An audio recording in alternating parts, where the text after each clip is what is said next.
Moment très attendu de l'année, le repas de Noël a été offert par la municipalité aux seniors de la ville de Cattenom.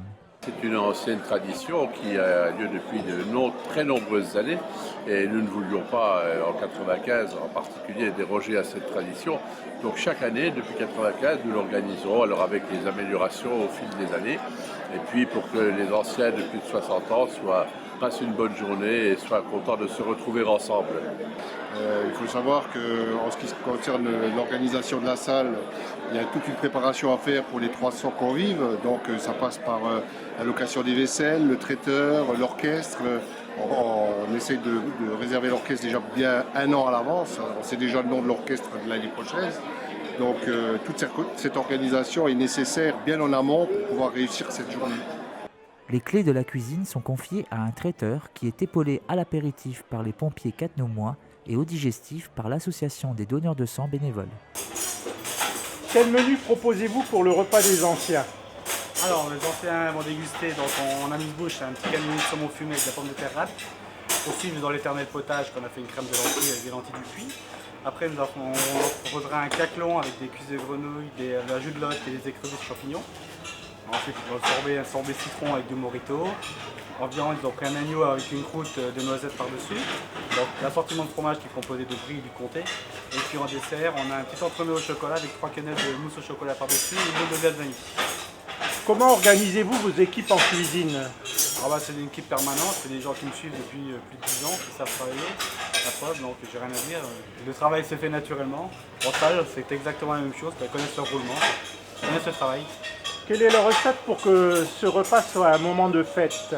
Une bonne organisation, une bonne synchronisation avec la commune, et puis l'équipe qui organise, c'est-à-dire vraiment une synchronisation qui est très importante.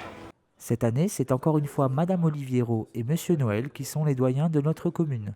Un événement dignement fêté par les convives sur et en dehors de la piste de danse, animé par l'orchestre Franz Peter et ses Bavarois.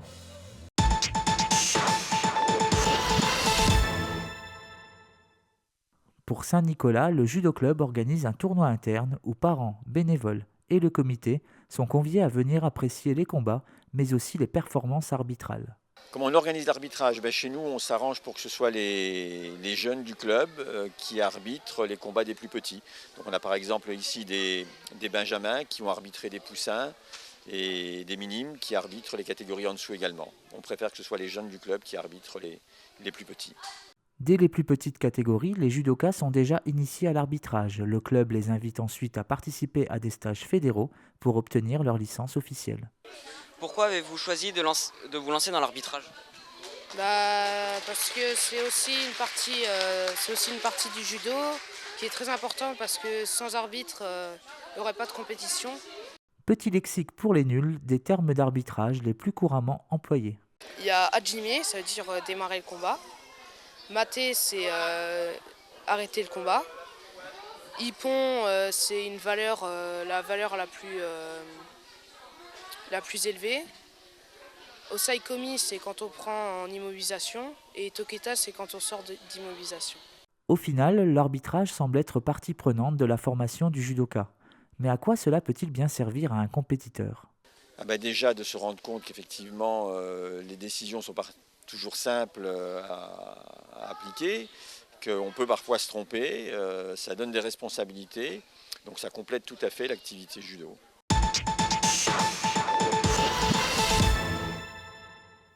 Régis! Hé Régis! J'ai un petit cadeau pour toi. Regarde. Viens, on va te déguiser.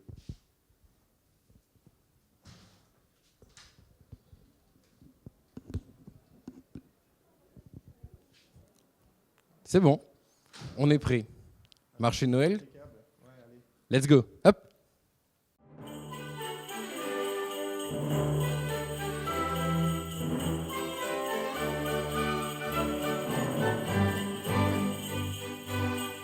Vous pourriez un petit peu nous parler un petit peu de vos créations? Oui. Donc il y a 2 thèmes, enfin 3 même. Le thème recyclage, donc, qui est sur les bases de tout ce que je conserve, donc depuis que je suis née. Après on a la partie bijoux, donc là c'est plus tout ce qui est fait en pâte Fimo, donc la pâte à modeler, ou sinon Tout ce qui sera création en argent là-bas, c'est des images dessinées par moi-même parce que je suis graphiste. Et après, on a la partie couture qui est super, donc idéal pour se couvrir en hiver. Des petits cols qu'on met autour du cou, pour hommes comme pour femmes et comme pour enfants.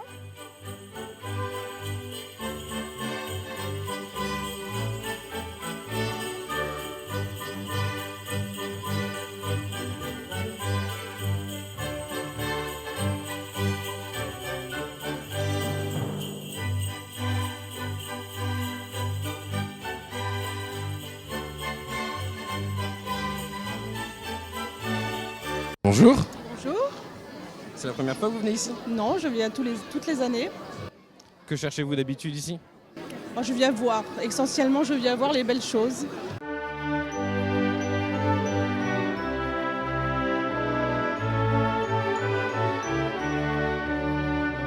Vous avez vu quelque chose qui vous intéresse? Tout est très joli, surtout les tuiles qui sont faites vraiment avec amour et minutie.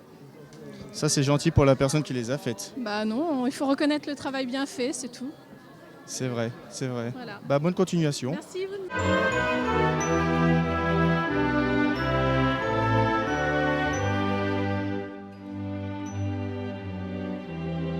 Le fond à travailler et ensuite reproduire, découper les images pièce par pièce et reproduire cette dame. Donc ça demande du temps. Pour un résultat fort bien. Ah ben c'est bien, c'est sympa.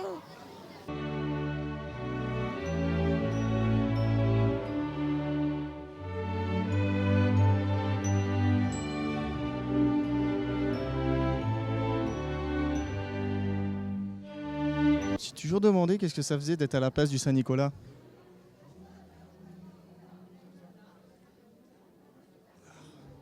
Comme c'est confortable.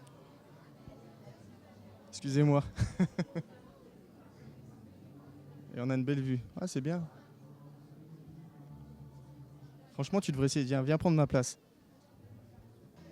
Alors, qu'est-ce que t'en penses? C'est moelleux, c'est sympa. Allez, profites-en pas trop, allez, lève-toi. Va. Dis-moi voir, ça te plaît ce que tu vois là? Ouais, t'as fait le tour un peu? Tour du marché. Pas encore. Pas encore? T'as vu quelque chose qui te plaît vraiment? Pas encore. Pas encore? Et qu'est-ce que t'aimerais bien voir ici? Je sais pas du tout. T'as aucune idée? Non. Bon bah tant pis alors. Tout à l'heure, si tu nous vois et que t'as fait le tour, tu nous diras. D'accord.